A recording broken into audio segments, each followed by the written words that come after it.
El nostre informant d'avui és Josep Figueres Bertomeu, de Figueres. Té 91 anys, va néixer el 28 de febrer de 1920 i és un home que se va dedicar a la pagesia, també a marisc, però entre les coses més peculiars d'elles que va formar part de la Quinta del Biberó. Però bueno, sense més ja comencem. Senyor Josep, vostè diu que se'n recorda molt bé de quan era menudet. Menudet. Menudet. Yo tenía por 6 o 7 anys, no tenia més, mira. És que un barcent, que això no hi ha clot aquí. Aquí hi ha clot, veus? Quan tenia 6 anys me vaig ficar al braç. Allò que hi ha família, que fan coses de família, van batejar en Gadet. Ma germana, tot van batejar en Gadet. I salta ma germana, diu, Josep, diu, baixa Josepet, baixa que està el xocolata fet. Jo tan a pressa baixava, vaig arreglar el barró i vaig trencar el braç.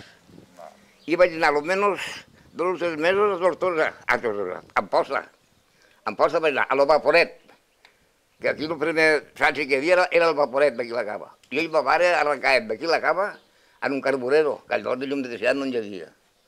Vam anar en un carburero perquè el carrer de Cosmet, en buscar d'això i en buscar del Trinquet, en buscar del Vaporet, a les 3 del matí, en un carburero. Tan pront de cintes arrenqueu?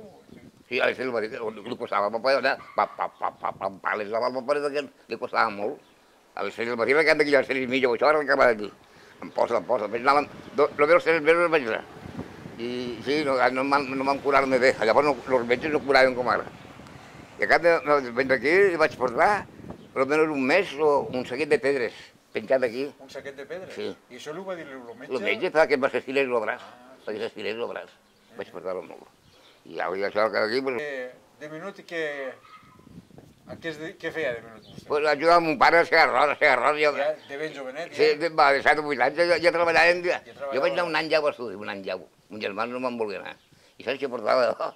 Per fer solo allà la motxilla, que eren motxilles així fetes de marrons, però de cartó. Jo dins me ficava grades a la motxilla i feia això, per fer solo, que tenia llapis de valents. I eren grades. I no portava res? No portava res. A les busseroles, ja les cartilles. Van anar aquí al de Tarrang, al Chapero, allà tenia l'estudi d'aquestes. I va anar un anyet jau? Jo vaig anar l'any jau. Me vaig defendre l'any 29, me'n recordo, que l'any 29 jo estava allà que vaig anar a estudis. Encara ja vaig anar, vaig començar a treballar amb un jovenet i un germà. Tots solets de cavall, baixant sols i viada que entrava a la terra de Bombita, entrava a un munt de terra. Son pare tenia terra de Bombita? Sí, però arrendada. Arrendada? Vam treure nosaltres, Jo i un germà, un jovenet, vam treballar molt de pensols i rebaixant perquè no podíem regar-hi. No es podia regar, que vam treure pensols, llerms i vianda. I vam fer una era molt gran, jo i un germà, i ara era allí no estava sempre que l'hem llevat, en tant que ens va costar a nosaltres. I aquest ens va fer una barraca i vivíem allí. Vivíem allí a la barraca. I això quins tractes feu en Bombita? L'arrendament? Però vos donaven l'arrendament per la terra que vosaltres traíeu? No, el cafè de arròs nosaltres, allò era per fer arròs nosaltres, per fer collita. Però que com hi havia poca aigua, havies de llevar. Jo no es podia regar, no es podia regar. I allí sí vam treballar molt, tenen nens, els animals destacats allà dins, i a l'última hora vam treure. Els primers colonos de la finca Bombita eren nosaltres. A l'entrada de Bombita ja estaven nosaltres. Que portaven moltes terres? No, 12 jornals, però tots van tres de nosaltres, de Brossera, els animals petits destacats, tenen nens, i vianda. O sigui que la vau treure vosaltres? Tot el van treure nosaltres, aquesta terra la van treure, allí no se feia res. Al de Bombita se feia arròs només de veritat per pagar el tubo. De veritat per avall tot de la brossa.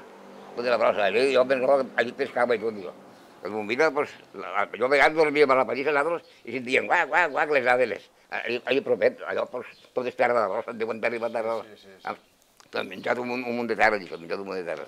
I estàveu bona part de l'any allí a les barraques? Sí, al temps d'arròs. Allò que volia, allò que segaves, que volies batre, mos quedàvem allà. Així és que als 9 anys ja a treballar l'arròs? Sí, ara sí vaig treballar. Sense encantar-se? Sense encantar-nos gens, ja.